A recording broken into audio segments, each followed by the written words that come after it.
முதலாவது, இந்த நாட்டிலே நீங்கள் இருக்கின்ற பிரச்சனையை தீர்ப்பதற்கு தயாராகுங்கள். நீங்களும் நாங்களும் இந்த நாட்டினுடைய பங்காளிகள்.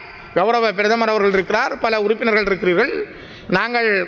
நீங்கள் ஒரு சோசலிசவாதிகள் என்று நான் நினைக்கிறேன். நான் பல யதார்த்தவாதிகளை பார்த்திருக்கிறேன், லிபரல்வாதிகளை பார்த்திருக்கிறேன்.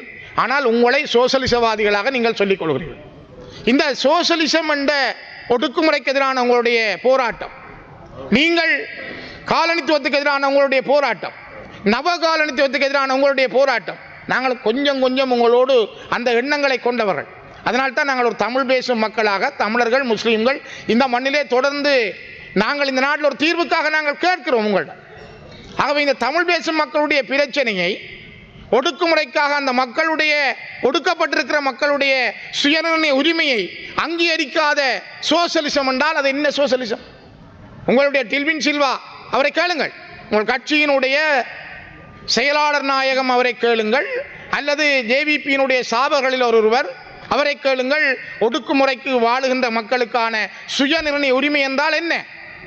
ஒரு சுயத்தோடு வாழ்ந்த இனம் வடக்கும் கிழக்கிலும் தன்னுடைய பாரம்பரியமான வரலாற்று நில அடையாளங்களோடு, தனக்கே உரித்தான மொழியோடு, தனக்கே உரித்தான பாரம்பரிய கலாச்சார அடையாளங்களோடு வாழ்ந்த இனம் இன்று ஒடுங்கி நிற்கிறது, ஒடுக்கப்பட்டிருக்கிறது.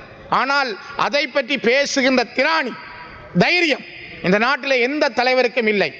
நீங்கள் இப்படியே போனால் நான் ஒன்றை தெளிவாக சொல்லுகிறேன், நாங்கள் மீண்டும் ஒரு ஆயுத யுத்தம் பற்றி விரும்பியவர்கள் அல்ல, ஆயுதங்கள் மீது காதல் கொண்டவர்களும் அல்ல, துப்பாக்கிகள் பற்றி சிந்திக்கின்றவர்களும் அல்ல. ஆனால் நீங்கள் அரசியல் தீர்வு என்பது இனிமேல் அவர்கள் கேட்க மாட்டார்கள் என்று நீங்கள் நினைத்தால் நீங்கள் விடுகின்ற மிகப்பெரிய வரலாற்று தவறாக அது அமையும். அதனால் தான் நான் குறிப்பிட விரும்புகிறேன், வெறும் சடங்காக வரவு செலவு திட்டம் வருவதில்லை. வரவு செலவு திட்டம் வருடாந்தம் சொல்லப்படுகின்ற ஒரு கொள்கை விளக்கம்.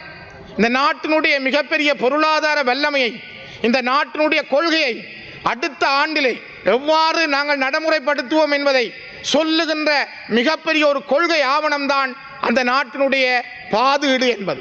ஆகவே பாதீடு எதிர்வரும் ஆண்டிலே வருகின்ற வருமானங்களையும் செலவினங்களையும் எவ்வாறு சமப்படுத்துவது என்பது மட்டுமல்ல, இந்த நாட்டில் இருக்கின்ற இனங்களுக்கு இடையில் எவ்வாறு ஒற்றுமை ஏற்படுத்தப்படும், இனங்களுக்கான பிரச்சனை எவ்வாறு தீர்க்கப்படும், இனங்களுக்கான நீதி எவ்வாறு வழங்கப்படும், கடந்த ஆண்டுகளில் நாங்கள் நடந்தவற்றிலிருந்து எவ்வாறு முன்னேறுவோம் என்பதை சொல்வதற்கான ஒரு இடம்தான் இந்த வரவு செலவு திட்டம்.